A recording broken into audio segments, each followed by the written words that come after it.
Monday Martin strikes again, and I think it's fair to say that Martin Truex Jr. is back.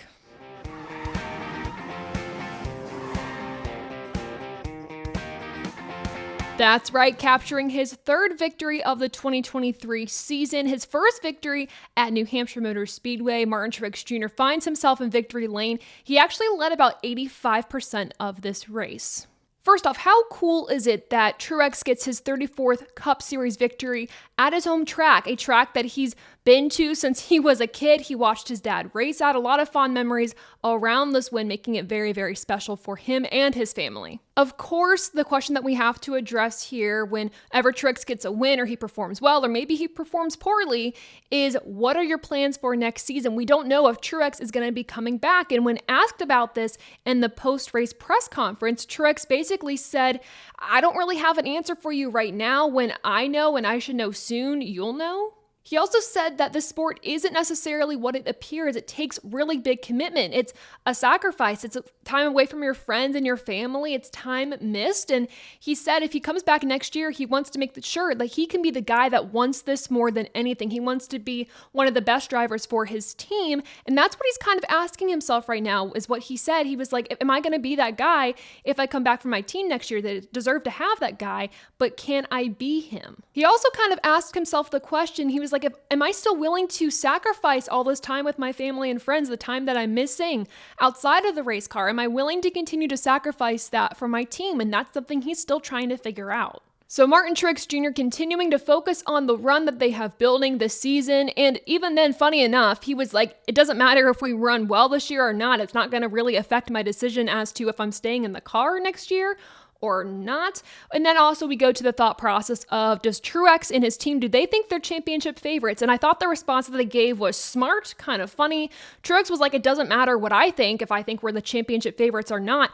It really just matters if we execute or not. James Small, his crew chief, said the same exact thing. It's all about executing week in, week out, because we know if you don't execute one week or maybe in like a few weeks over and over, your championship hopes slip. So it's about being consistent. And I like their response, because they're not outright saying, heck yeah, we're going to be the championship favorites, of course, because sometimes that type of confidence can kind of lead you astray. And then you can get overconfident, a little bit cocky, and then your championship hopes kind of slip. So they're keeping themselves in check, keeping things in perspective. And I think that's the right way to move forward into the rest of the season, as they are, I think, really valid contenders for that championship this year. The other thing we have to talk about with this win is this is Martin Truex Jr.'s fourth win on a Monday. 3 of those coming from Dover, and then of course 1 coming from this track. Actually, of the 3 Monday races we've run this season, 2 of those wins have come from Truex, the other one being Ryan Blaney at Charlotte. So Monday Martin, I guess, is going to be his new nickname. It probably was, before this race, but this just farther solidifies that for me. And if the rain hasn't been frustrating enough this season, Seth Egert did some calculations over on Twitter. He posted a chart, which I greatly appreciate. He said that 7 Cup races this season have been impacted by weather, and it really reminds me of what we had 2020, 2021. I know in 2020, we had, I think, 9 of the first 15 races. Granted, I know it was a weird schedule. It was not a normal schedule. Were impacted by weather. I think the same type of story, I think just 9 races overall, don't quote me on that, in 2021 were impacted by weather. But I remember it was just a miserable season as a fan, somebody who was just starting to get work in the industry, and I was like, man, I don't want to keep watching races on a Monday or delayed races. It's awful. So this season is kind of exceeding that trend, or starting to exceed that trend, especially even just with trucks and Xfinity. So yeah, that's the weather trend this season. I don't like it one bit, but I'm hoping next week when we go to Pocono, we get a little bit of a break, because this is, I think, 3 races in a row that have been impacted by rain in some way, shape, or form. So hopefully we can break that streak. On to the rest of our results, though. In second place, Joey Logano, solid top 5 car all day, was not really able to charge for the lead at the end with how the cautions fell late in the race. In third place, we have Kyle Larson. Again, all the Chevys unloaded awful this weekend, and it's kind of evident by our results. The only other driver from the Chevy camp that was able to get into the top 10 was Austin Dillon in 9th place. And with Austin Dillon, he ran decently all day long. I think the thing that really catapulted him to staying in that top 10 was staying out longer than the rest of the cars did in the third stage during the green flag pit stops. Another driver that benefited from this was Kevin Harvick, who finished in the 4th position. Of course, I would have loved to have seen a win from Kevin. I think he had the potential to, but he just got caught up in a few things. He didn't have the best execution all day, but as we know for Kevin Harvick, he might have an awful start to the day, awful middle of the day, but somehow he's the closer. He will finish inside the top 10 pretty much regardless. So overall for Kevin Harvick, a solid day, and I think the strategy of staying out longer than the rest of the pack also really helped him out, as well as Austin Dillon. Then 6th, 7th, and 8th, we have Toyotas, Reddick, Hamlin, and Bubba Wallace. Reddick and Wallace, great top 10 days for 23XI Racing. And then rounding out the top 10, another Stewart-Haas racing car. We have Chase Briscoe in that 10th position. Overall, for that team, a solid day. I mean, I know things did not end up well for Aric Almirola, who had a chance to win this race as he did in 2021. Unfortunate, though, he did not have a tire secure. A lug nut was loose. That's probably going to result in a penalty. I'm almost guaranteeing, and I guarantee it will result in a penalty for Aric Almirola as we go into the week and we hear the penalty report.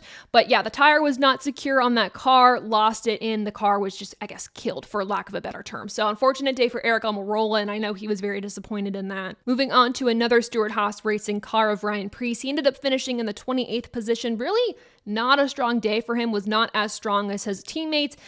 It just was up and down for him. But if we want to look at a driver who started to have an up day, then had a down day, who used to run in that 41 car, Cole Custer, who was in Rick Ware Racing Equipment. He was running in the top 20 for the early part of the race, really showing what that equipment can do, and then unfortunately tagged the wall and did not finish this race. Otherwise, though, a solid showing for Cole Custer.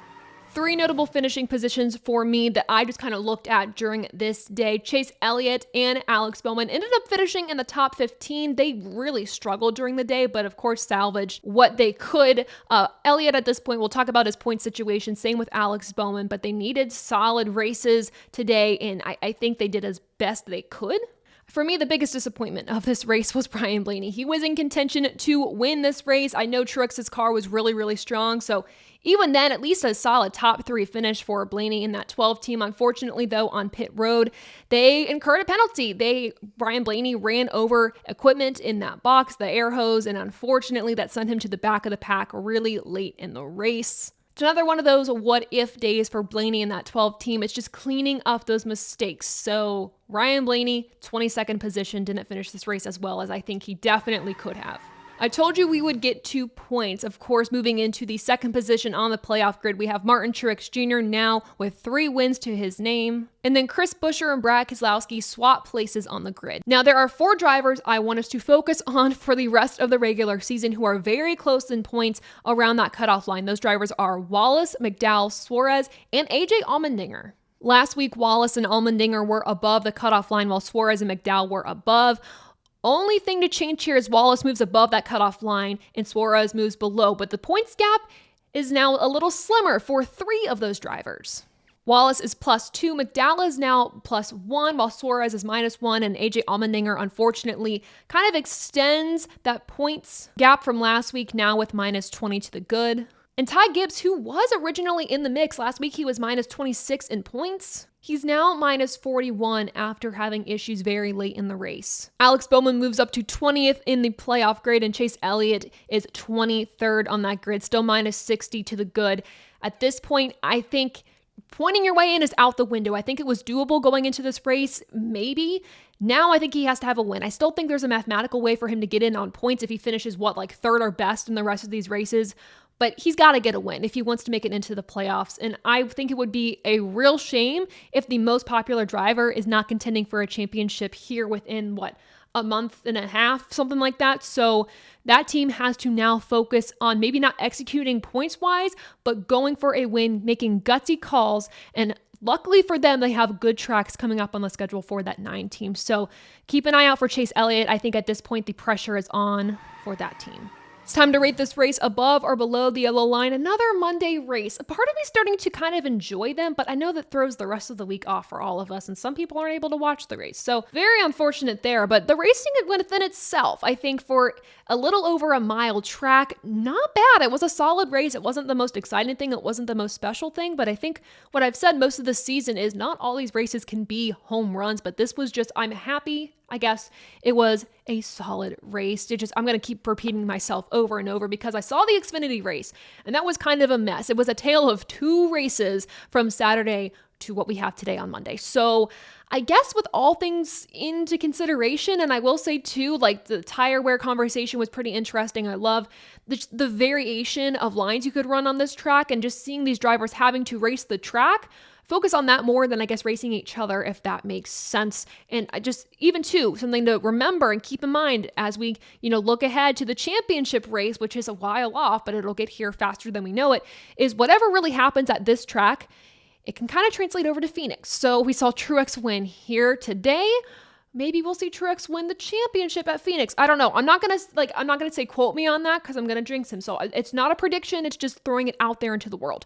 Anywho, with that said, I think this race deserves maybe like a 67 on the above the yellow line scale, maybe a 67.5. Again, not a bad race. It was solid, but it just wasn't my favorite of the season. But nothing wrong with that. I think that about wraps up everything from New Hampshire Motor Speedway, but to get some more storylines from this race, make sure to check out TobyChristieCom and the TobyChristieCom social media pages, as well as my social media pages at _TaylorKitchen_ on Twitter and TikTok, and at Above the Yellow Line on Threads, Facebook, Instagram, and YouTube. I also hope you enjoyed the new set. I'm very excited about this, so we'll keep kind of adding to it, changing it around, building it until it gets to where I want it to, but so far, I'm loving this. Last but not least, in case you missed this announcement, Racing America and TobyChristie.com are now partnered, so very excited about that and the opportunity for Toby Christie himself, who is now Racing America's editor-in-chief. So very proud of him, excited for the whole Toby Christie team with this great opportunity to be part of the Racing America family. So in case you missed that announcement, now you know. So very exciting stuff. But that does it for me here at Above the Yellow Line. Make sure to tune into our live stream. This week it will be on a Friday night, so don't miss it. But thank you all so much for supporting the channel. And until next time, I'll see ya. Bye. Want more great motorsports content? Make sure to watch the videos on the screen and click the links in the description.